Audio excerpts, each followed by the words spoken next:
Starting tomorrow, the price of gas will have a price increase of 3 pesos and 65 centavos maximum. Diesel, ito yung pinakamalaking jump.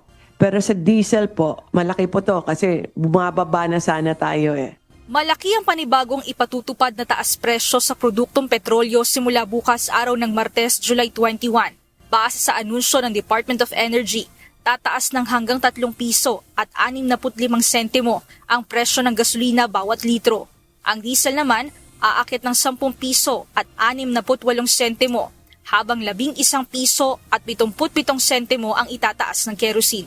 Ayon sa DOE, bunsod ito ng muling pag-igting ng sigalot sa Middle East na nagdudulot ng pagkaantala sa supply chain at pagtaas ng presyo ng langis sa pandaigdigang merkado.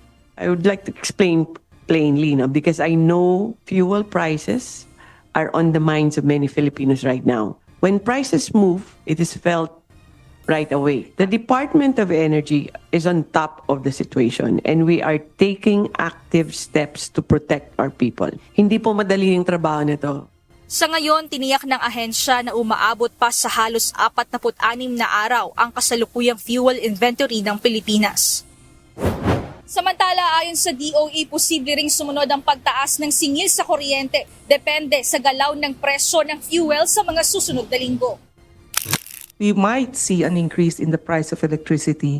Similar to what happened in the past, we will be encouraging our distribution utilities to first use the cheaper fuel before using the more expensive fuel. Paliwanag ng ahensya, may ilang power plants na gumagamit ng mas mamahaling fuel. Kaya upang mapigilan ang mas malaking dagdag singil, hinihikayat ng DOE ang mga distribution utilities na unahin ang mas murang pinagkukuhanan ng kuryente bago gamitin ang mas mahal na generation sources. Sa ASEAN tayo ngayon ang pinakamataas. Mas mataas pa tayo sa Singapore for June. Because number one, meron, kunyari sa Visayas, kasi siya talaga yung pinakamahal eh.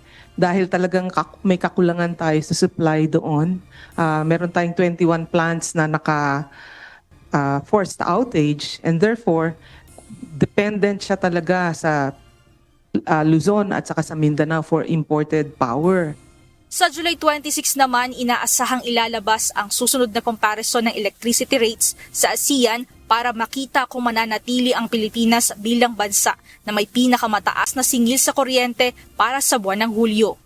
Samantala, ayon naman sa Malacanang, magpapatuloy ang fuel subsidy para sa sektor ng transportasyon na maaapektuhan ng sobrang pagtaas ng presyo ng langis.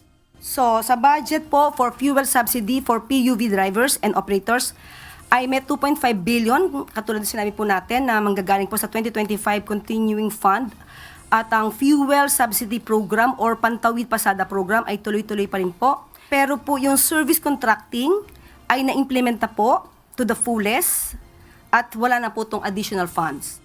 Bukod dito, sinabi rin ng DOE na ilan sa kanilang hakbang ang pakikipag-usap sa mga oil company para sa posibleng staggered o paunti-unting pagpapatupad ng price increase, gayon din ang mahigpit na pagbabantay laban sa overpricing at hoarding sa langis.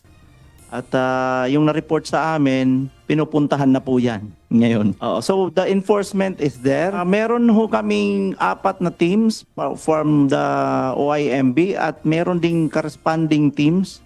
Halos ganun din kadaming teams from the 3 field offices of the Department of Energy, Visayas, Mindanao, and Luzon.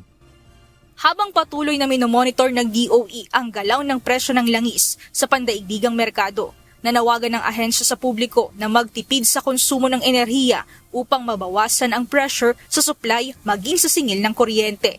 Mia Alonso, UNTV News and Rescue. Diyos ang aming sandigan, serbisyo publiko ang aming pinahahalagahan.